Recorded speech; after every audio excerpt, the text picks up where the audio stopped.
Woodford Cemetery Act 2024. We now come to the next urgent question. Sir Iain Duncan Smith.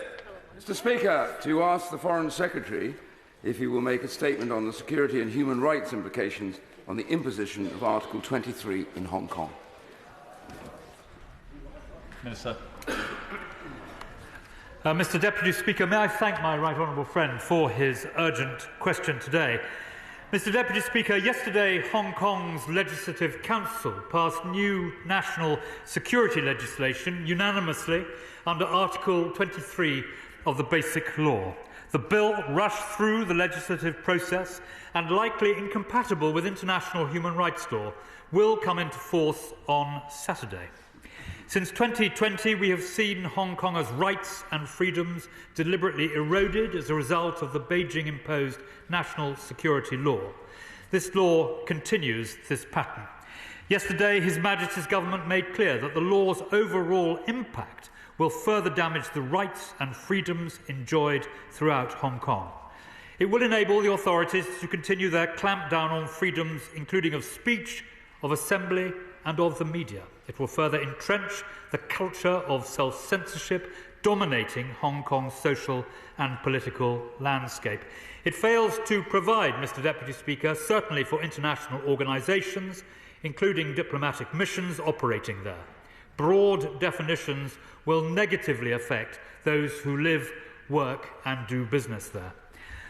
While Britain recognises the right of all jurisdictions to implement national security legislation, Hong Kong is also required to ensure laws align with international standards, rights and norms as set out in the UN treaties, the Sino-British Joint Declaration and its Basic Law.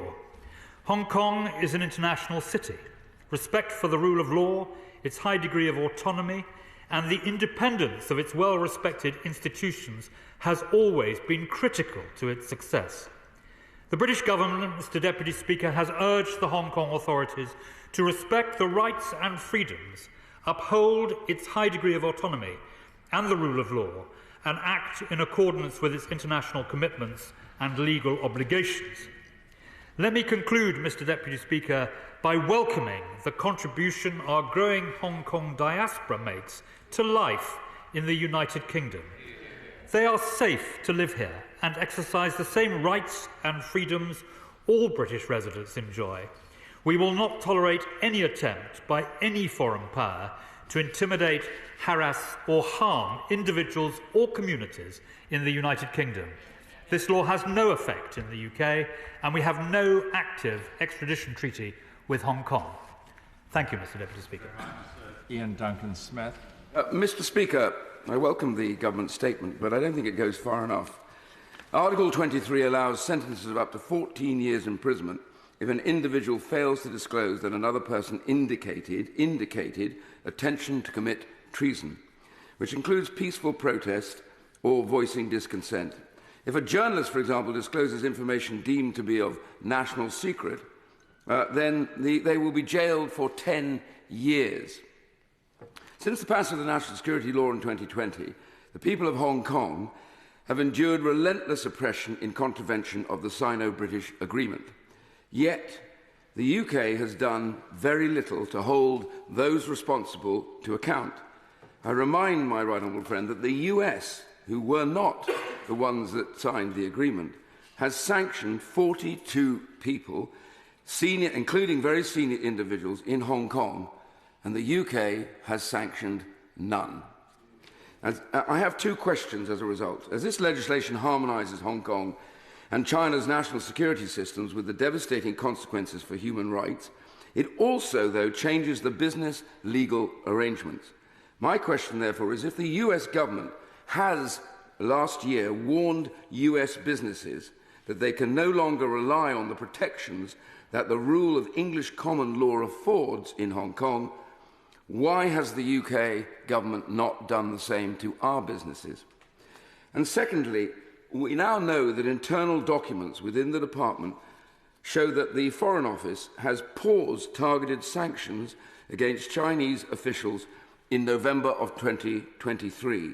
And I quote from one of those, FCDO has paused consideration of this work indefinitely. Now, I am one of those sanctioned as parliamentarians here, and I must say that is a terrible decision to make and flies in the face of the evidence. So will the government now publish these documents and make a statement explaining why they no longer wish to sanction Chinese officials?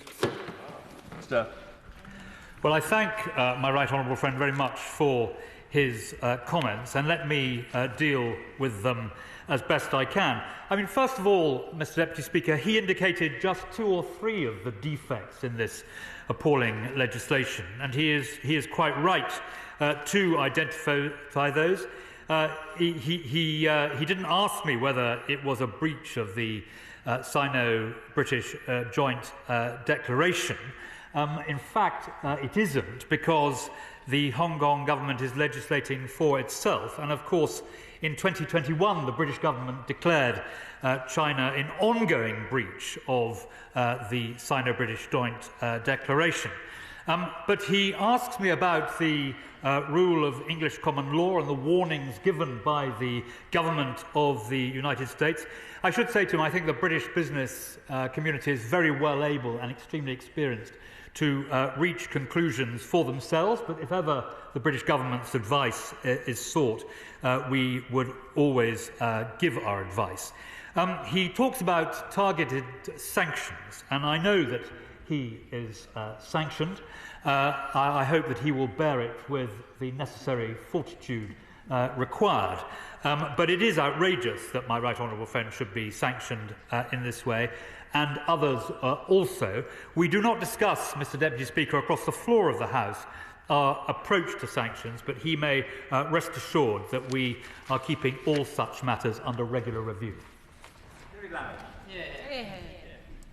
Well, Mr. Speaker, Hong Kong's new national security law is the latest degradation of rights and freedoms of Hong Kong, causing fear and unease for not only Hong Kongers, UK and other foreign nationals, as well as international businesses and organisations living, working and operating in Hong Kong, but many outside as well. Article 23's provision applied to Hong Kong residents and businesses anywhere in the world, and we have seen where this can lead, frankly, with the appalling attack on a protester in Manchester in December 2022.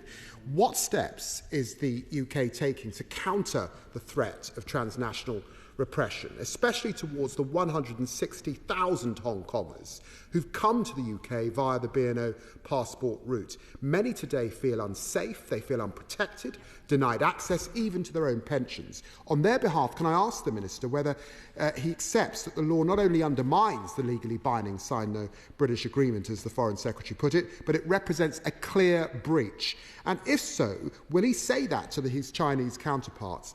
And he says that he doesn't talk about sanctions, but it is of concern that the US thinks sanctions are appropriate, but the UK government seems to be sitting on its hands. And in his constant absence, can I ask the Minister whether the Foreign Secretary accepts that his golden era with China was a strategic mistake, which undermined British influence over Hong Kong, set us on a rodeo of inconsistency towards China, and failed to stand up for the UK's national security interests, and whether we can really expect him to deliver the strong, clear-eyed and consistent approach that is clearly needed. Sir.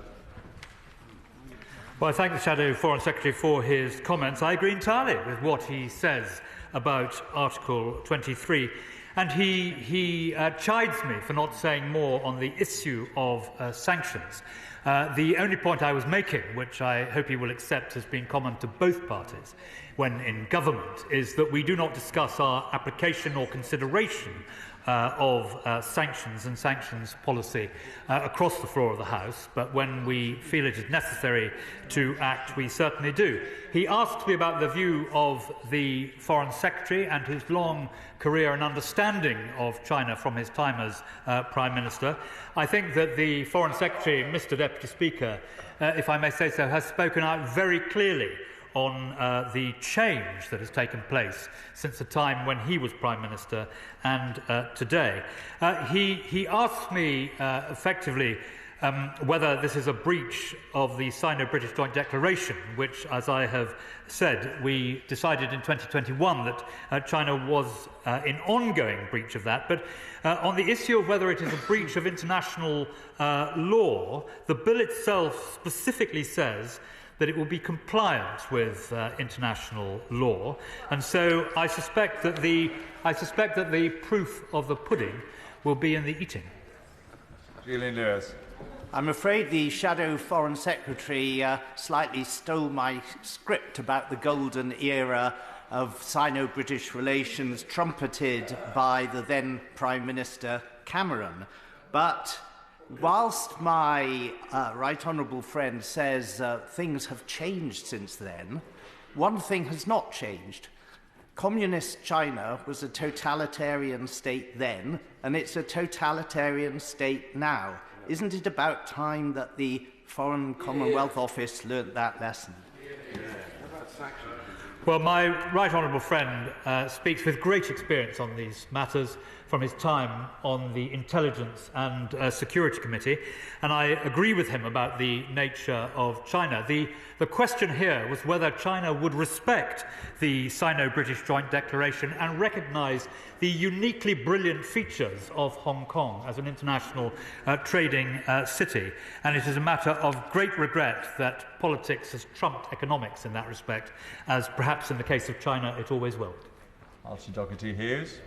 Thank you, Mr Deputy Speaker. Let me thank the Right Honourable Member for Chingford Woodford for getting this UQ. Let's maybe try and get some answers from the government about a response to what Communist China has done. Critically in what we can do here in the UK regarding Confucius Institutes.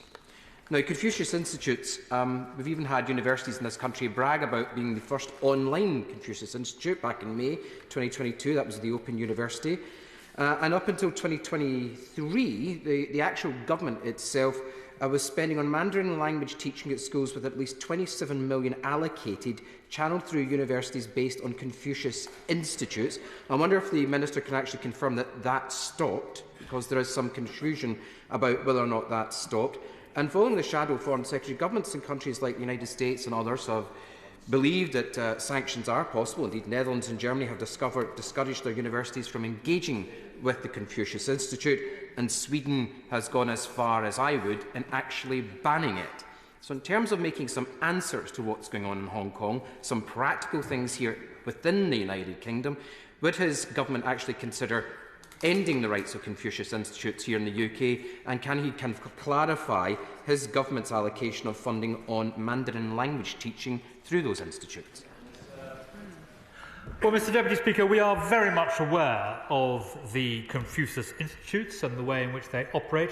And on that specific point which he asked me, I can assure him that we keep these matters always under review. And if we have any changes to make to what we are doing at the moment, we will be sure to announce them in this House. Sarah Champion. Thank you, Mr Deputy Speaker. There is no doubt that Article 23 will have a chilling effect on freedom and human rights in Hong Kong. It's designed to further stifle all criticism of the Chinese regime and its policies, both inside and outside Hong Kong. Given the number of UK dual nationals in Hong Kong, what plans does the government have to protect UK citizens from political persecution from China, both here and in Hong Kong? And will the Minister look again at extending the BNO passport scheme to children born before 1997? Well, I thank the Chairman of the Select Committee for her comments. As she knows, we created the British National Overseas Route in 2020, which creates a pathway to permanent citizenship for British National Overseas Passport holders. It is working extremely well, and of course we keep it always under review, but we have no current plans to change it. To Wes Elwood. Thank you, Mr Deputy Speaker. It was supposed to be one country, two systems, but that's clearly disappeared. In the bigger picture, it's increasingly clear that China is openly pursuing a competing interpretation of the international rules-based order, where nowhere is that more evident than in Hong Kong. Independence of the judiciary has disappeared, freedoms of speech, all the sort of the press, and of course Hong Kong's own democratic structures have all been severely challenged and indeed eroded. And now this new national security legislation will see the introduction of closed-door trials, detention for up to 16 days without charge, and the lowering of the bar of when life sentences can be imposed. Now, can I ask the Deputy Foreign Minister, who I believe has former business experience with Hong Kong, what impact will these new draconian measures have on the international community doing business with Hong Kong in the future? Well, I thank the former chairman of the Defence Select Committee very much for his question. I joined my business career was in and out of Hong Kong very regularly, and it is quite extraordinary, Mr. Deputy Speaker, the way in which Hong Kong's brilliant preeminence in business is being undermined by this legislation and indeed by much other legislation and acts by the Chinese government. Hong Kong was built on independent institutions, a high degree of autonomy, openness to the world. All those things help increase the economic activity and the living standards and wealth of a country or a city, and it is deeply regrettable that this does not appear to be recognised by the government of China. Leila Moran. Deputy Speaker, this is yet another nail in the coffin of Hong Kong democracy, and I can't believe we're here yet again. My thoughts are with the families of Hong Kongers who are here, who must be looking at this, thinking what this means for them. But yet, we just heard the passing of the CPTPP bill in this place, and during that debate yesterday, we did not get that cast-iron assurance that Britain would stop China from joining the CPTPP, given that they are the next in line to join. Would, in his role as Foreign Minister, care to do that now? Should China be joining the CPTPP while they are doing things like this? Well, the Honourable Lady is an extremely experienced parliamentarian, and she knows that I will not add from the dispatch box today to what my right honourable friend said yesterday in this place. But she did talk about the threats to citizens in Hong Kong and here. I would just add to what I said earlier, Mr. Deputy Speaker, that we suspended our extradition treaty with Hong Kong in 2020, and that was absolutely the right thing to do. So, Christopher Chope. Mr. Speaker, so why is the government continuing in its policy of continuous appeasement of China? Well, I don't recognise the point that my honourable friend is making. We, of course, have relations with many regimes whose values and views we do not share. That is the nature of international diplomacy and international business. But I can assure him that British ministers are forthright in their interactions with their Chinese counterparts, as he would expect. Chairman.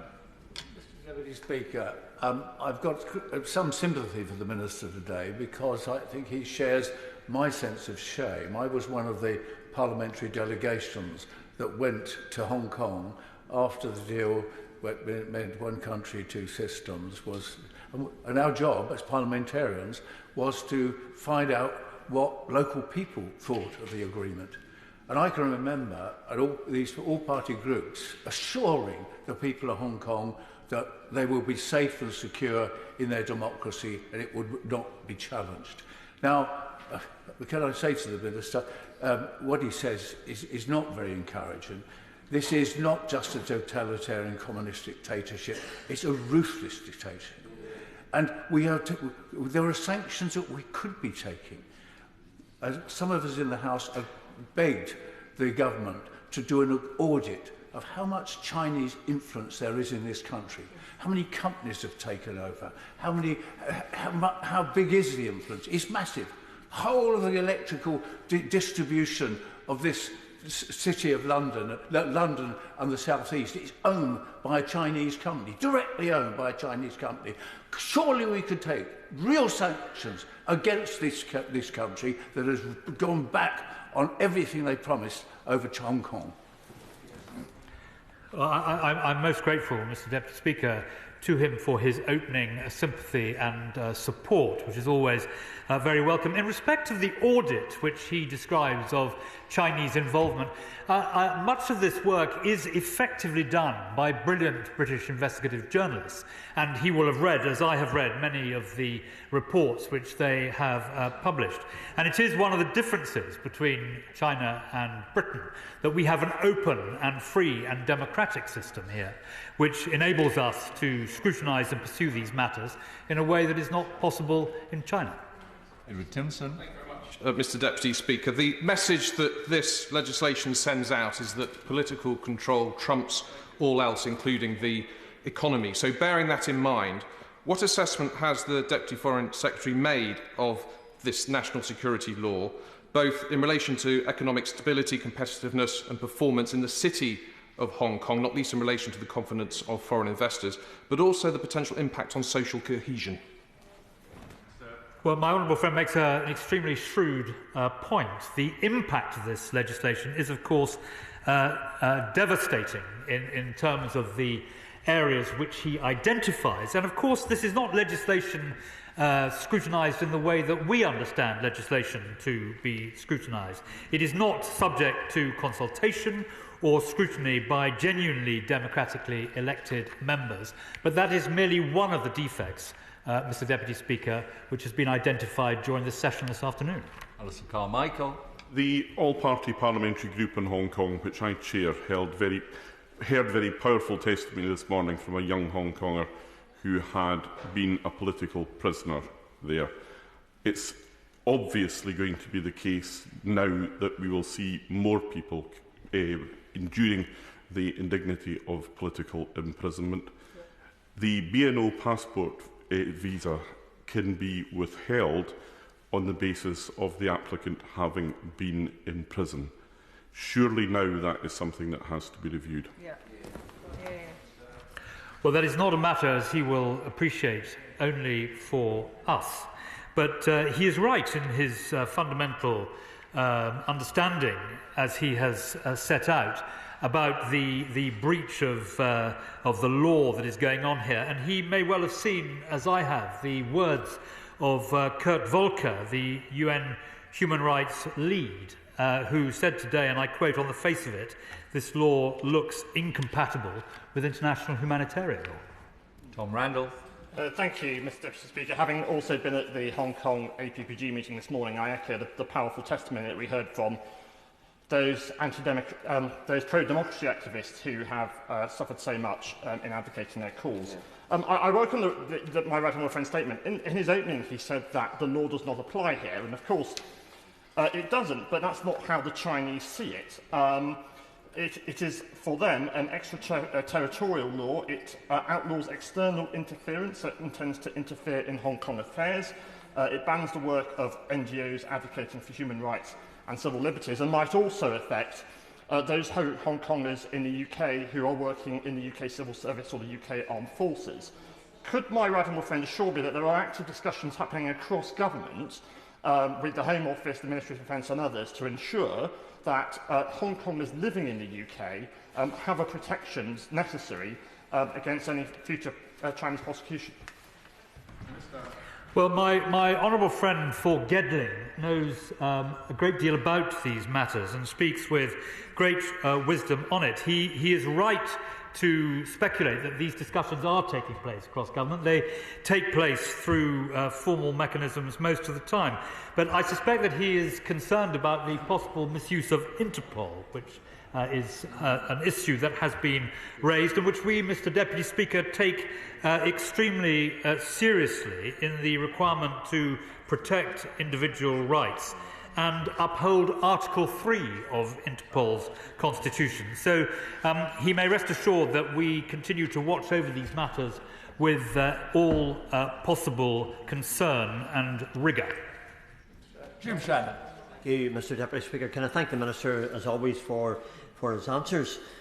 But as has been stated today, The action is in clear breach of the Sino-British Joint Declaration and human rights laws as well, which I and others in this House take a particular interest in.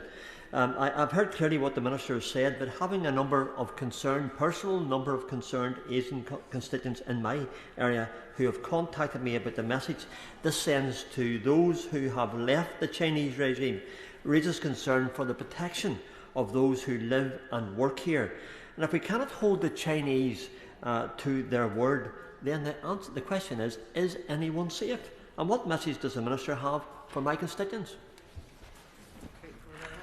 Well, Mr Deputy Speaker, he asked me at the end of his interesting contribution a philosophical question, and indeed he seeks, I think, a rhetorical answer. But by the very way in which he expressed his question, he made clear precisely what the dangers are here. And we've seen, Mr Deputy Speaker, throughout the trial of Jimmy Lai, that this is a political prosecution. And once again, we call for his immediate release. And finally, Mr Deputy Speaker, he talked about this being a breach of the Sino-British Joint Declaration, a point that has been mentioned earlier during this session. Technically, as the Hong Kong government is legislating for itself, it may or may not be a breach technically, but we have been perfectly clear since 2021 that China is in ongoing breach of the declaration. Thank the Minister for responding to the urgent question and to the questions of others here today. We're now moving on to the presentation of bills. Secretary Victoria Atkins. Tobacco and Vapes Bill. Second reading what day? Tomorrow. Tomorrow. Presentation of bill.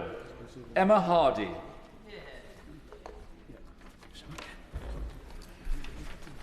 Private Parking Regulator Bill. Second reading what day? Friday the 14th of June. Friday the 14th of June. We're now going to move on to the 10-minute rule motion.